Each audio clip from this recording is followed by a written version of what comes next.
안녕하세요. 반갑습니다. 즐거운 부동산입니다. 오늘 또 다시 여러분 앞에 또 섰습니다. 오늘 조금 잘 보이려고 지금 방금 막 세수하고 왔는데 괜찮으시죠? 잘 봐주세요. 어, 딴 데보다 조금 더 칭찬해 주는 걸로 믿고 있겠습니다.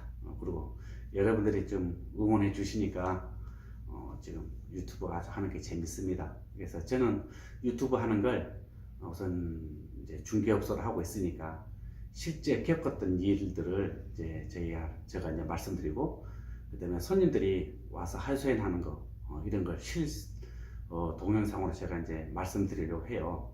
그래서 여러분들이 피부에 느끼고 있는 거, 요즘 부동산들이 이런 일들이 많이 있더라, 이런 걸 좀 알 수 있는 그런 걸 제가 좀 많이 전해드리려고 하고 있습니다.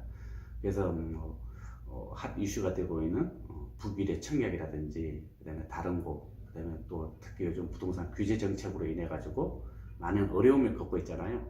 이런 걸 제가 이제 하나씩 계속 보여드리려고 하고 있는데, 오늘은 이제 부동산 규제 정책으로 우리 서민들이 계속 지금 많이 고생을 하고 있습니다.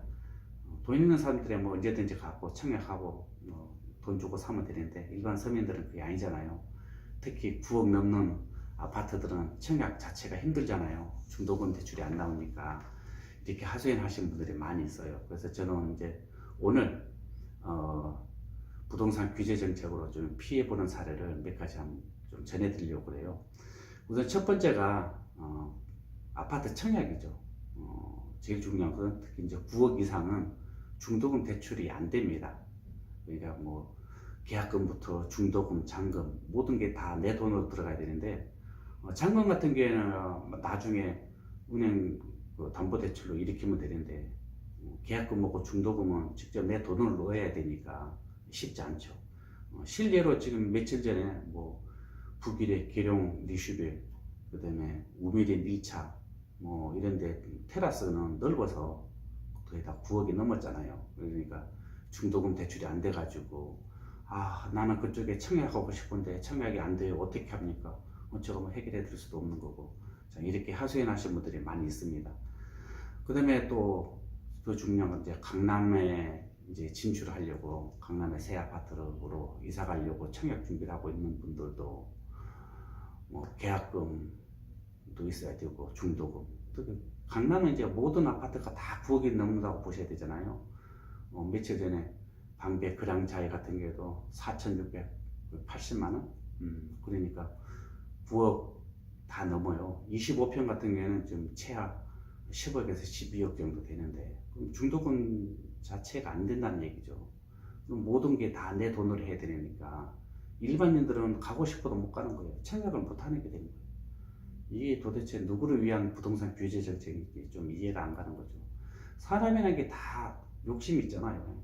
좀 더 새 아파트로 이사 가고 싶고, 좋은 곳으로 이사 가고 싶고, 이렇게 하고 있는데 이게 참 뜻대로 안 되니까 참 문제죠.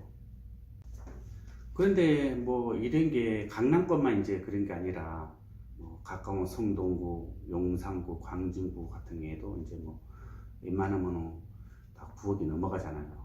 34평형 같은 경우에도 지금 이제 9억 넘는 게 속속 등장하고 있는데, 일반인들은 아예 그러면 이제 9억 넘는 아파트는 게 아예 청약을 하지 말라는 그거밖에 안 되잖아요. 이게 또 참 문제가 많습니다. 그래서 분양 가격은 점점 올라가고 부동산 규제 정책은 강화가 되어 있고 이러니까 참 힘들죠. 서민들만 괜히 힘들어합니다. 그 다음에 이제 두 번째가 9억이 넘는 아파트들은 이제 현금이 있다 보니까 청약률이 좀 낮아요. 그리고 또 아파트 부적격자, 그 다음에 당첨이 된 사람들도 계약을 못하고 이러면 이제 예비 당첨자한테로 이제 몰리잖아요. 순위가 자꾸 밀리는데, 순위 예비 당첨자들도 이제 계약을 안 하고 있다 보면 미부장이 나옵니다. 미부장에 대해서는 이제 취합을 해가지고 무작위로 이제 추첨을 합니다. 자격 조건 없어요. 청약 통장 없어도 됩니다. 뭐 나이 제한, 세대주, 세대원 뭐 다 필요 없습니다. 지역도 필요 없고요. 그냥 갖고 신청서만 쓰면 돼요. 요즘 이제 인터넷으로 하는데, 이렇게 신청만 하시면은 또 이제 건설사에서는 무작위로 추천을 해가지고 당첨자를 발표하는데, 이거는 현금이 있어야 돼요. 당첨되자마자 바로 계약을 해야 됩니다. 계약 안 하면 안 돼요. 이러다 보니까 이제 이런 아파트를 보통 이제 줍줍 아파트, 뭐 일부에서는 이제 뭐 이삭죽기라고 하는데, 이런 아파트들도 돈이 없으니까 일반인들은 꿈도 못 꾸는 거죠.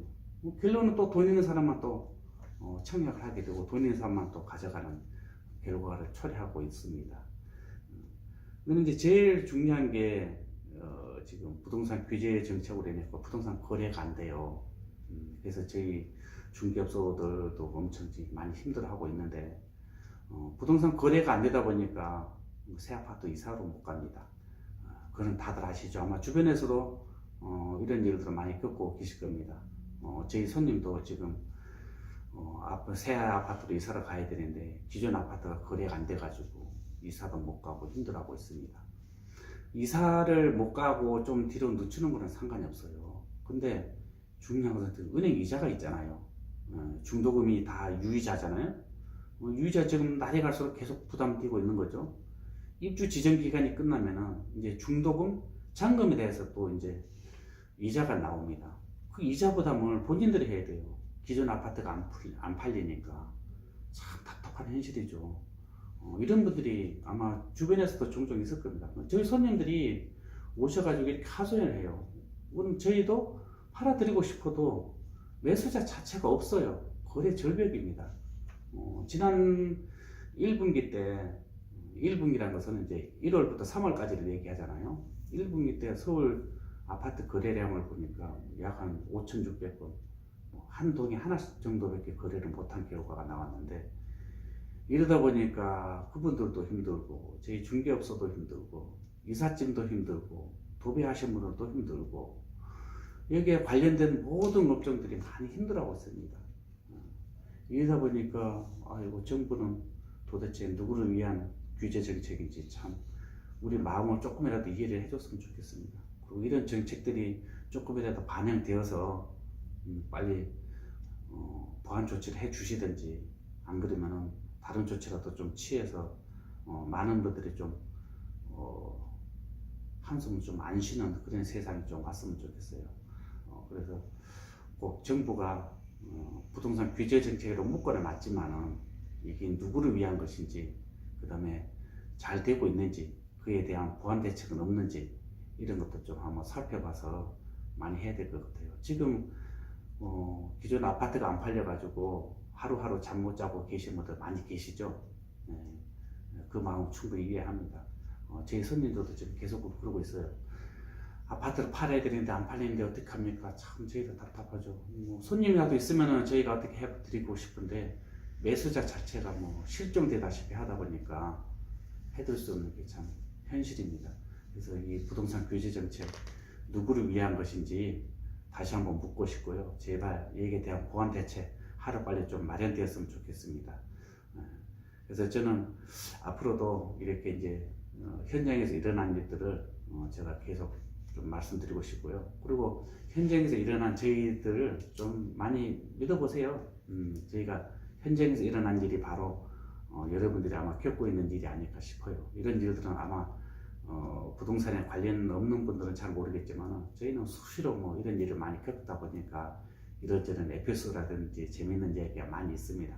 그래서 제가 그런 얘기를 계속 말씀드릴 수 있고요. 앞으로도 계속 즐거운 부동산 재미있는 구독하기 눌러주시고 응원 많이 해주세요. 다음에도 또 즐거운 얘기, 재미있는 얘기를 말씀드릴 건데, 이제는 좀 이렇게 부동산 규제 정책으로 힘들어하는 모습이 아니라 좀 즐거운 이야기, 재미있는 이야기로 말씀드리고 싶어요. 이왕 사는 거 즐겁게 아주 재밌게 살아야 되잖아요. 오늘 하루 또 한번 웃어봅시다요. 고맙습니다.